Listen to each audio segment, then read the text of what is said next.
Assalamualaikum warahmatullahi wabarakatuh. Pada kesempatan kali ini, kami kelompok 10 akan mempresentasikan mengenai permintaan dan penawaran pasar produk pertanian. Sebelum masuk ke penjelasan, izinkan kami memperkenalkan diri. Nama saya Rekianisa Dwi Haning, di sini bersama rekan saya, Azara Marsha Ardelia. Sebelum masuk ke dalam penjelasan, ada kalimat yang sering didengar dalam kegiatan ekonomi, yaitu pertanian mempunyai peranan penting bagi pembangunan ekonomi Indonesia, sehingga pemenuhan kebutuhan pangan masih menjadi prioritas bagi negara Indonesia. Selain itu, masyarakat pun memiliki berbagai kebutuhan non-pangan yang harus dipenuhi. Dalam proses tersebut, akan muncul yang namanya permintaan dan penawaran. Selanjutnya yaitu harga. Apa sih harga? Harga yaitu ukuran nilai dari barang-barang dan jasa. Tingkatan harga hasil pertanian dibagi menjadi tiga. Yang pertama yaitu harga pada tingkat petani atau producer price. Yang kedua yaitu harga pada tingkat pedagang besar atau wholesale price. Yang terakhir yaitu harga pada tingkatan konsumen atau retail price. Selanjutnya ada faktor yang mempengaruhi harga dalam pertanian. Yang pertama, ada jumlah produk, kualitas produk, jumlah konsumen, penguasaan sumber daya, dan manfaat produk hasil pertanian. Selanjutnya yaitu permintaan dan penawaran. Permintaan atau demand dan penawaran atau supply adalah dua kata yang sering dipakai dalam ekonomi. Permintaan dan penawaran adalah kekuatan yang menyebabkan pasar bekerja, yang dimana permintaan dan penawaran itu menentukan harga dan jumlah yang akan diperjualbelikan. Yang selanjutnya yaitu permintaan hasil pertanian. Definisi dari permintaan adalah jumlah dari suatu barang yang mau dan dapat dibeli oleh konsumen pada berbagai kemungkinan harga dalam jangka waktu tertentu dengan anggapan hal-hal lain tetap sama atau ceteris paribus. Fungsi permintaan adalah suatu fungsi yang menggambarkan hubungan antara jumlah barang yang mau dan mampu dibeli konsumen dengan faktor-faktor yang mempengaruhi permintaan hasil pertanian tersebut. Hal ini dapat dimasukkan sebagai persamaan matematika yaitu Q sama dengan fungsi dari P, PS, PK, I, dan T, di mana P merupakan harga, PS merupakan harga barang substitusi, PK adalah harga barang komplementer, I adalah pendapatan konsumen, dan T merupakan selera dan cita rasa konsumen. Selanjutnya ada hukum permintaan. Hukum permintaan menyatakan bahwa ada hubungan terbalik atau berlawanan antara harga dan jumlah barang yang diminta. Di sini dapat dijelaskan bahwa ketika harga naik, maka jumlah barang yang diminta akan turun.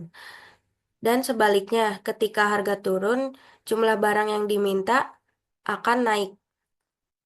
Yang selanjutnya ada jenis permintaan hasil pertanian. Yang pertama, permintaan konsumen dan pasar. Permintaan konsumen mengacu pada jumlah komoditi yang bersedia dan mampu dibeli oleh konsumen pada berbagai tingkat harga, dengan asumsi faktor lain tetap konstan atau ceteris paribus. Permintaan ini dapat diungkapkan dengan dua cara. Yang pertama, melalui tabulasi atau schedule permintaan yang menunjukkan hubungan antara harga dan jumlah yang diminta. Dan kedua, melalui kurva permintaan dalam bentuk grafik atau fungsi aljabar yang menggambarkan hubungan tersebut secara visual.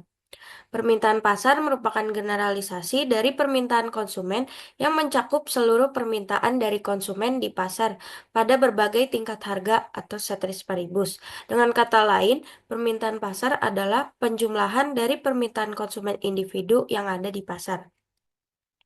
Yang kedua yaitu permintaan spekulatif atau spekulasi. Permintaan spekulatif atau spekulasi adalah jenis permintaan yang dibuat dengan tujuan untuk memanfaatkan perkiraan perubahan harga dan penggunaan produk di masa mendatang, yang biasanya dipengaruhi oleh harga yang berlaku saat ini. Dalam sektor pertanian, permintaan spekulatif sering sekali terjadi karena banyak komoditas yang dipanen secara musiman, tetapi dikonsumsi sepanjang tahun.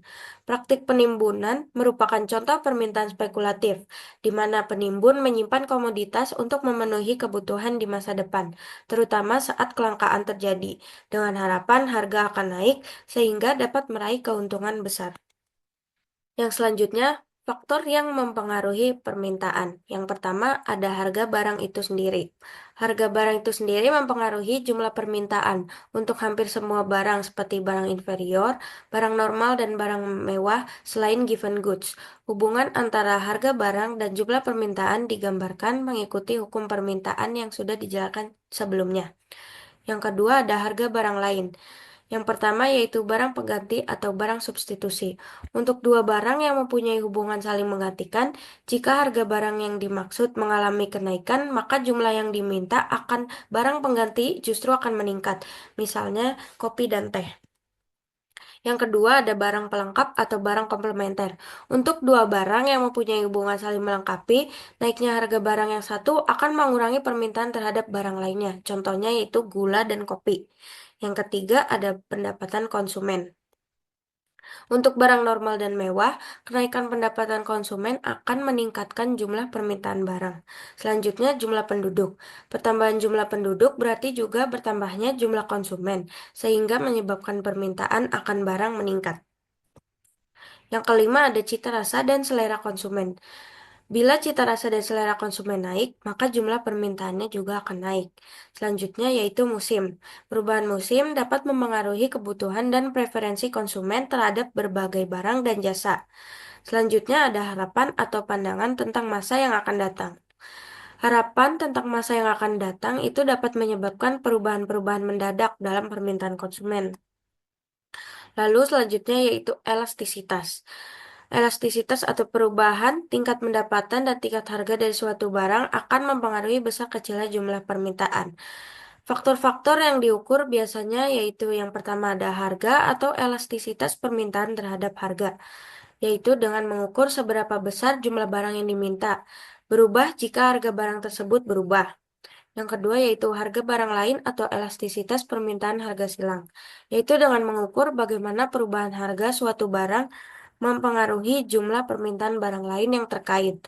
Yang ketiga yaitu pendapatan atau elastisitas permintaan terhadap pendapatan, yaitu dengan mengukur seberapa besar perubahan jumlah barang yang diminta akibat perubahan pendapatan konsumen. Yang selanjutnya ada kurva permintaan. Kurva permintaan adalah grafik yang menunjukkan hubungan antara harga barang atau jasa dan jumlah yang diminta dalam jangka waktu tertentu.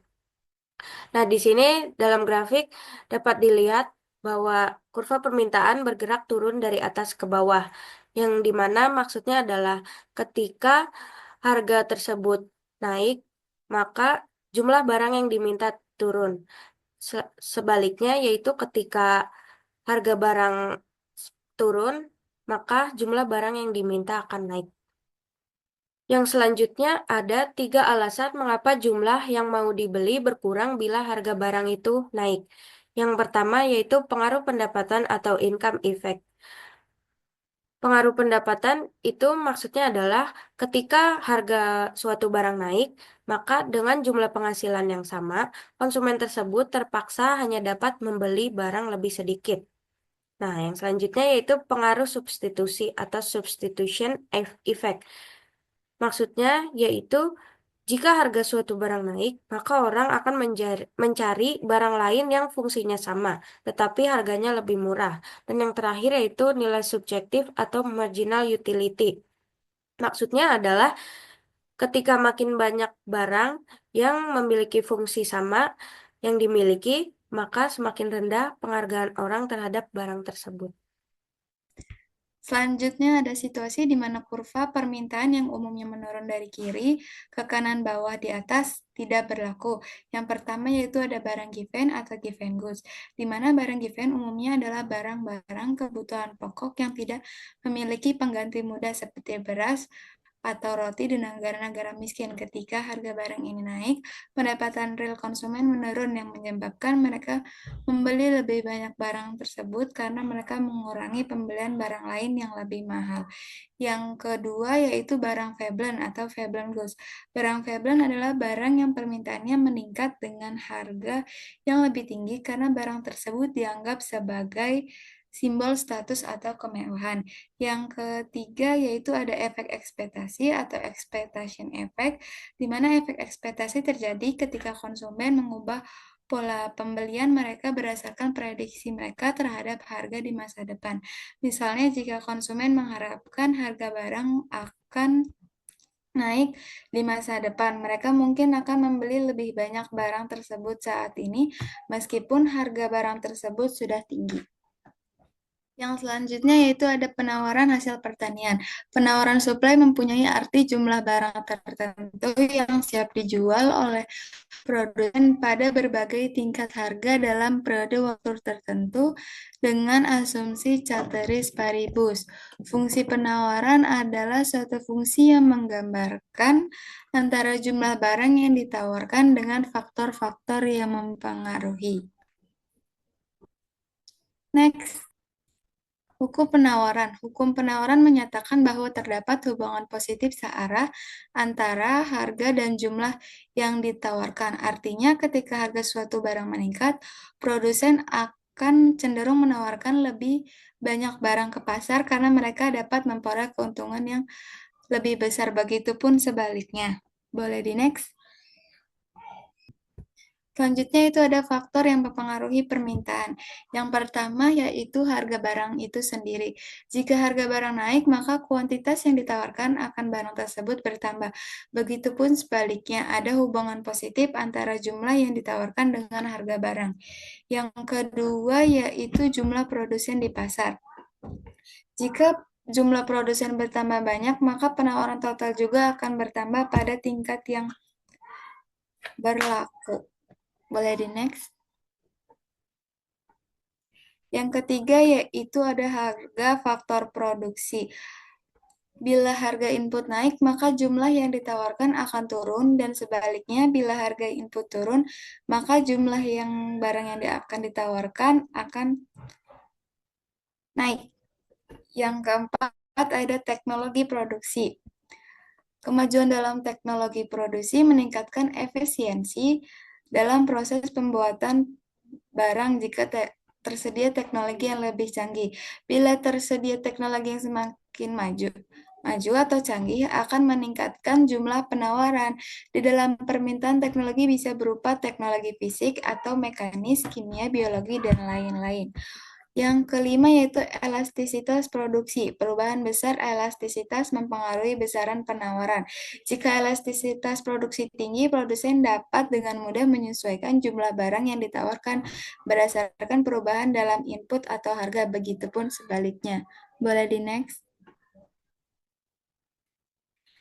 Yang selanjutnya yaitu kurva penawaran. Kurva penawaran adalah kurva yang menunjukkan hubungan antara harga komoditas dengan jumlah komoditas yang ditawarkan. Kurva penawaran mempunyai slope atau sudut kemiringan positif. Dari grafik kurva penawaran yang ditampilkan dapat dilihat bahwa semakin banyak jumlah komoditas yang ditawarkan, maka semakin tinggi pula harga per unit.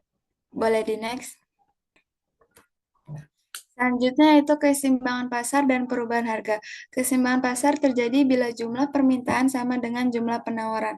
Dalam keseimbangan terdapat harga dan jumlah barang keseimbangan. Keseimbangan harga dan jumlah barang akan berubah bila kurva penawaran dan permintaan berubah. Boleh di next? Di sini bisa dilihat ada studi kasus tentang keseimbangan pasar di mana ada tabel P, QD, dan QS. Bisa dilihat secara detail di dalam PPT-nya. Boleh di next? Untuk titik keseimbangannya berada di titik 15.000 dan 15. Alasannya yaitu yang pertama, secara matematis keseimbangan terjadi ketika jumlah yang diminta QD sama dengan QS, jumlah yang ditawarkan atau QD sama dengan QS. Pada grafik tersebut, titik keseimbangan terjadi ketika jumlah barang yang diminta yaitu 15 dan harga barangnya adalah 15.000. Ini menunjukkan bahwa 15 jumlah barang oleh konsumen sama persis dengan jumlah yang dapat dipasok oleh produsen sehingga pasar berada dalam keseimbangan. Kedua itu harga dinaikkan, kelebihan pasokan atau surplus supply surplus. Jika harga dinaikkan di atas 15.000 akan terjadi kelebihan pasokan karena jumlah yang ditawarkan lebih banyak daripada yang diminta. Yang ketiga itu harga diturunkan, kekurangan pasokan. Sebaliknya, jika harga diturunkan di bawah 15.000 akan terjadi kekurangan pasokan atau biasa disebut dengan shortage karena jumlah yang diminta lebih banyak daripada yang ditawarkan. Boleh di next. Permintaan dan penawaran merupakan kegiatan ekonomi yang sering terjadi dalam pasar. Pasti para produsen dalam pasar tersebut terlebih pagi pada produk hasil pertanian, sehingga muncullah konsep pasar persaingan produk pertanian. Yang pertama yaitu ekonomi produksi pertama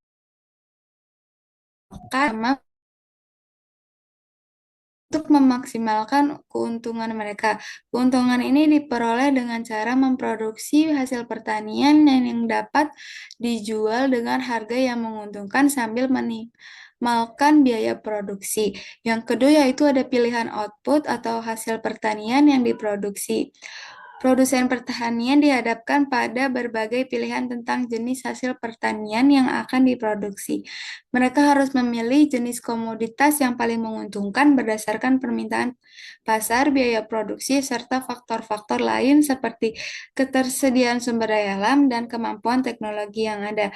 Pilihan ini sangat dipengaruhi oleh harga pasar dan potensi keuntungan yang bisa didapatkan dari setiap jenis produk pertanian. Keputusan tidak hanya bergantung pada faktor ekonomi, tetapi juga pada kondisi iklim, kebijakan pemerintah, dan faktor lainnya yang mempengaruhi hasil pertanian. Boleh di next? Oke, mungkin sekian dari kami. Kurang lebihnya mohon maaf. Wassalamualaikum warahmatullahi wabarakatuh.